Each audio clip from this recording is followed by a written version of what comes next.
Ooh, well, they're spelling out the end for Jack Smith, that he overplayed a weak hand and now he's going down. Welcome to Doug in Exile. I'm Doug TenNapel. This is the Doug TenNapel channel. I hope you've subscribed and rung the bell so you don't miss a single episode. We're back for as long as we can survive. Thanks for watching and thanks for those super chats. We really appreciate that. Let's go to our reckless ex-prosecutor warns Jack Smith could be setting up another Supreme Court lost. Look at that face. Ooh, holy moly.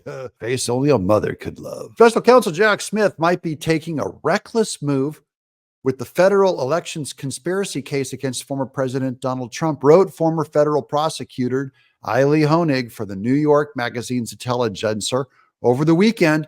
And it could be setting up the Supreme Court to delay and water down the case yet again. This is a huge victory once again for the Supreme Court and against Jack Smith. Well, the Supreme Court issued a controversial decision earlier this year that granted a presumption of immunity for presidents on, quote, official acts in office, while giving very little guidance on how to distinguish an official act from an unofficial act. It's kind of a long story on that, but it's kind of like if Trump asks asks his lawyer, like, should I go here or shouldn't I go here, right?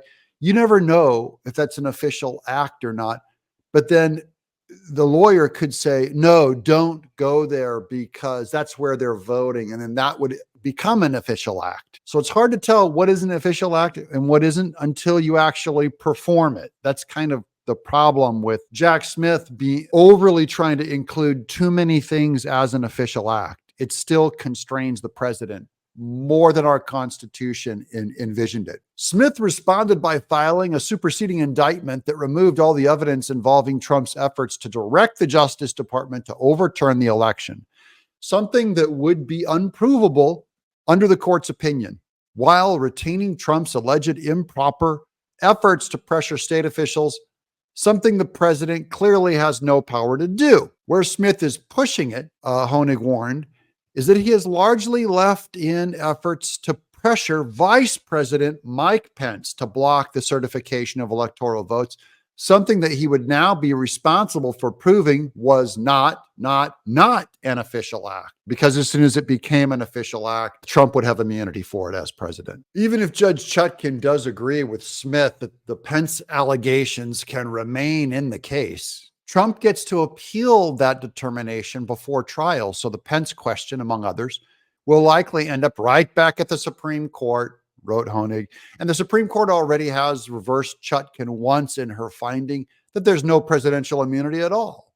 And their own opinion hinted Trump's dealings with Pence are, quote, presumptively, unquote, immune, meaning Smith would have a high burden of proof. That means he's going to lose. Quote, maybe Smith will persuade the Supreme Court over to his side. After all, Trump's conduct toward Pence was seemingly motivated by his desire not to do the job of president, but rather to steal an election, unquote, wrote Honig. Conjecture, Your Honor.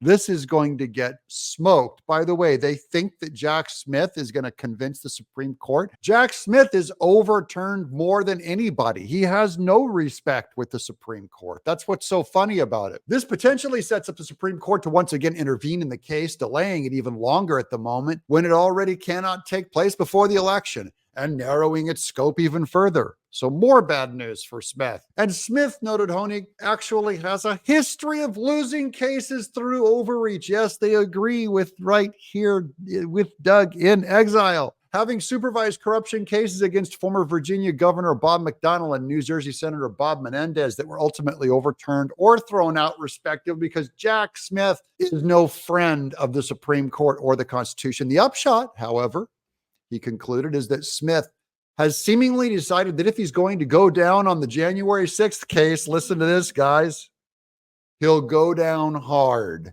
and to hell with it all.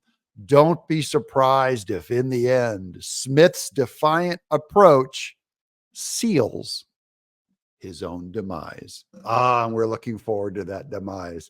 His juicy tears, I will use them to salt my caramel, to have my salted caramel. Thank you guys for subscribing and watching.